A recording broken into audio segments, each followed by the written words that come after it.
काजल आओ तारी। अच्छा उनका से कैसे कहब? तो हमने तो का पूछा रहा। ई गरम गरम डोसा, ई छोटा वाला तहा, भौजी और दाओ। ई मोटा वाला तूल। एगो हमरो के भौजी। हाँ भौजी एगो है ने। वाह वाह टेस्टी। वाह भौजी वाह वाह। तू तो अन्न धन से भरल बारू। का टेस्टी डोसा बनैलू है। मजा आ गई। मन तो करो ताकि 10-20 प्लेट हापुर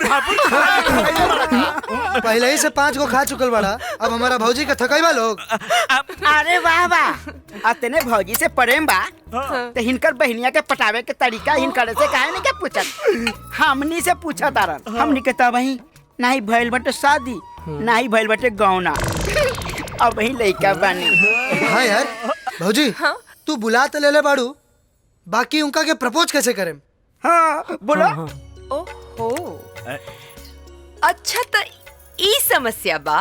हाँ हाँ मान ल कि हम काजल बानी। अच्छा हाँ प्रपोज करा। एक मिनट ए मोबाइल दे। का भाई?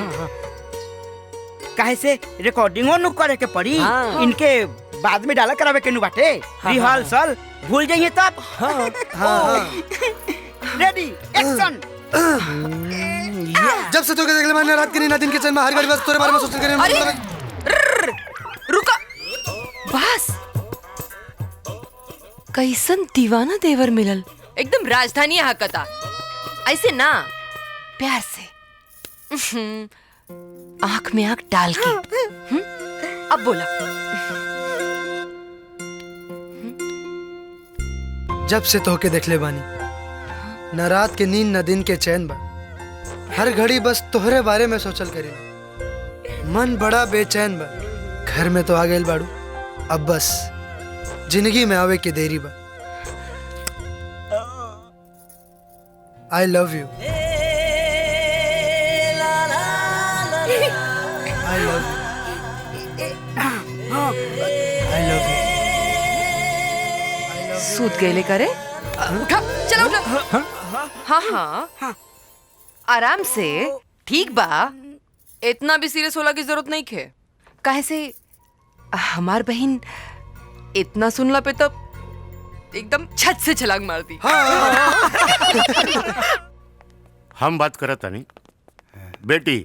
हाँ बड़े पापा। कहाँ जाता लो? मधु दीदी के यहाँ। मधु दीदी के यहाँ ढेर पाँव न पसारे के। अपना बाप के नाम दौलत शोहरत के तनी तक ख्याल रखा। बाबूजी देखी ना बड़े पापा के। भैया ये हमार बेटी है, तोहार ना। ढेर भचर भचर करवा ना तो घर से बाहर निकाल करके दरवाजा पे दरवानी में लगवा दे। और बेटी तू एक बात के ध्यान रखिए, बड़ा मेहनत करला के बाद ही इज्जत, ई दौलत, ई शोहरत मिलल बा। बस तू एकरा माटी में मत मिले दिया। हा? अगर विश्वास नहीं के तो कहीं तो अभी भीतर चल जाता। ना रे पगली बात पागल, ऐसन बात नहीं के। देखा, अब बड़ के काम होला समझावल और छोट के काम होला मानल। जा काजल बिटिया, ई बैग ला, एमे मधु के सामान बा और तोहर कपड़ा भी। जा अपन ख्याल रखे। हाँ